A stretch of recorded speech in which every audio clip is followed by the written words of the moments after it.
A ver, hay historias que todos creemos conocer, ¿no? Vemos una foto, escuchamos el titular y listo, ya pensamos que lo entendemos todo.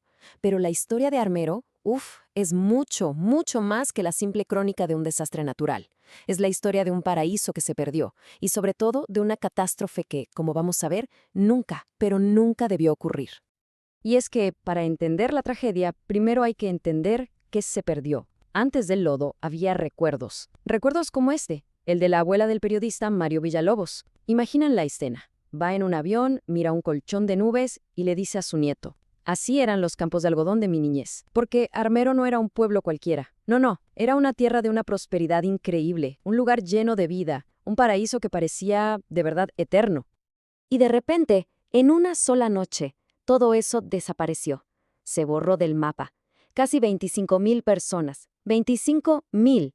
Es una cifra que te hiela la sangre y que nos obliga a preguntarnos, Exacto. ¿Cómo es posible? ¿Cómo puede un paraíso así, un lugar que parecía eterno, desaparecer de la noche a la mañana? ¿Fue sin más la furia de la naturaleza, algo que no se podía predecir? Bueno, pues la respuesta, y esto es lo más duro, es un no rotundo. Esta es la historia de cómo se ignoraron todas las señales. Y aquí empezamos a desgranar el asunto, porque la verdad más dolorosa de Armero, es que no fue ninguna sorpresa. El volcán Nevado del Ruiz llevaba meses, meses, literalmente, gritando lo que iba a pasar. Miren esta cronología. 79 días. Piensen en esa cifra, 79 días. Ese fue el tiempo que pasó desde que la ONU ofreció ayuda oficial hasta que el volcán hizo erupción. O sea, casi 3 meses en los que llegaron advertencias de los mejores expertos del mundo, e incluso de voces dentro del propio Congreso colombiano. Se sabía, simplemente se sabía que el volcán estaba a punto de explotar. Y aquí es donde la cosa se vuelve surrealista. La desconexión con la realidad era total. Hay documentos diplomáticos que lo prueban. La ONU ofreció a los mejores expertos, la mejor tecnología, todo. Y la respuesta del gobierno colombiano, casi 3 meses después, agárrense, que sí que les interesaba la ayuda, pero que la tenían que pagar ellos, los de la ONU. O sea, una burocracia absurda mientras el volcán, literalmente, rugía día y noche. Es que no era ciencia ficción. Un congresista, Hernando Arango Monedero, lo explicó de una forma que hasta un niño entendería. Dijo: a ver, si pones una plancha caliente sobre agua, ¿qué pasa? Salen burbujas hirviendo. Ahora imaginen eso con la lava y el hielo del volcán. Alertó de que si se derretía solo el 10% del hielo, la avalancha podía ser gigantesca. ¿Y qué le respondieron? El ministro de Minas de la época dijo que eso era ser apocalíptico. Lo increíble es que la realidad superó la profecía. Se derritió solo un 2% del hielo y la avalancha tuvo una fuerza inimaginable. y claro, después de tanta inacción, llegó la noche. La noche del 13 de noviembre. Para la gente de Armero fue literalmente el fin del mundo. La única forma de intentar acercarnos a ese terror es a través de las palabras de los que sobrevivieron. Intentemos imaginarlo por un segundo. No era el ruido del agua, de una riada, no, era un estruendo industrial, mecánico, 100 locomotoras, todas a la vez, avanzando en la oscuridad. Un sonido que anunciaba que algo monstruoso, gigantesco, se estaba acercando para devorarlo todo. Y cuando la gente desesperada encendió las luces de los coches para ver qué demonios pasaba, lo que vieron fue eso, una ola negra. Una licuadora gigante de 7 u 8 metros de altura, hecha de lodo y escombros. Y se lo tragaba todo. Casas, camiones, animales. Estaban viendo en tiempo real cómo su pueblo desaparecía bajo un manto oscuro.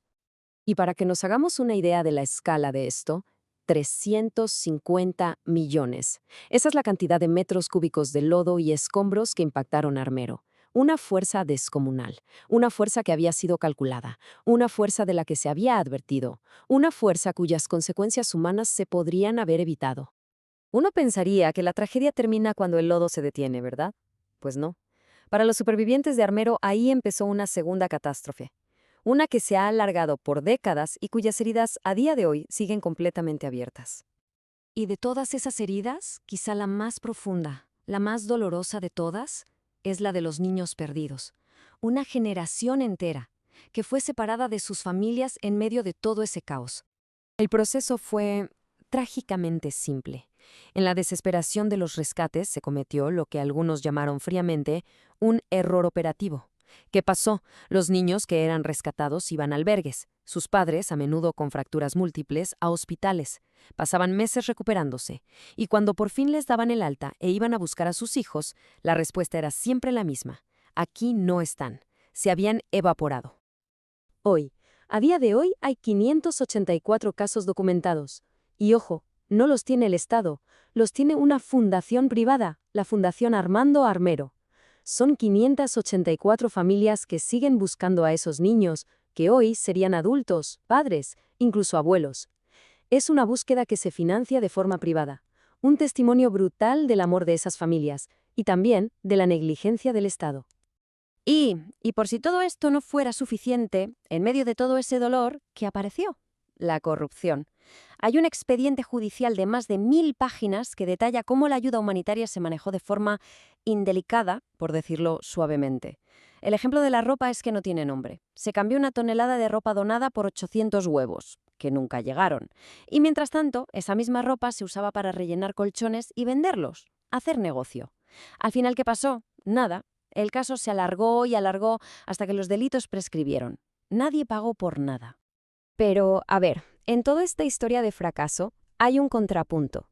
Uno que es fundamental, porque demuestra que otro resultado era posible, y que contiene quizá la lección más importante de todas. Pensemos en esto. La misma noche, la misma erupción, la misma amenaza, pero 2 pueblos, 2 destinos totalmente opuestos. En Armero, la negligencia costó casi 25.000 vidas. En Chinchiná, un pueblo que también estaba en la ruta de la avalancha, se salvaron miles de personas. Entonces, la pregunta es obvia. ¿Cuál fue la diferencia? La diferencia fue una persona, un hombre, Omar Mejía, el jefe de la Defensa Civil de Chinchiná. Cuando las autoridades no le hicieron ni caso, él no se quedó de brazos cruzados. Se puso a organizar conferencias, 87, en fábricas, en colegios, en los barrios. Les enseñó un plan súper simple. Si el volcán ruge, corran a las partes altas. Y esa noche, cuando la tierra rugió, la gente de Chinchiná corrió. Un solo hombre, uno solo, con sentido de la responsabilidad, consiguió lo que todo un aparato estatal no fue capaz de hacer. Y claro, la lección, tristemente, se aprendió con sangre. El sistema que hoy existe en Colombia para prevenir este tipo de desastres nació de las cenizas de Armero. Fue una reacción, no una acción preventiva. Tuvieron que morir miles y miles de personas para que por fin se tomaran en serio la gestión del riesgo. Y con esto llegamos al final, a la reflexión clave. Armero no fue un desastre natural, no fue un accidente, fue un pronóstico. Un pronóstico anunciado que se decidió activamente ignorar. Lo que nos enseña esta historia es que la peor catástrofe no es la que viene de la naturaleza, sino la que nace de la inacción humana.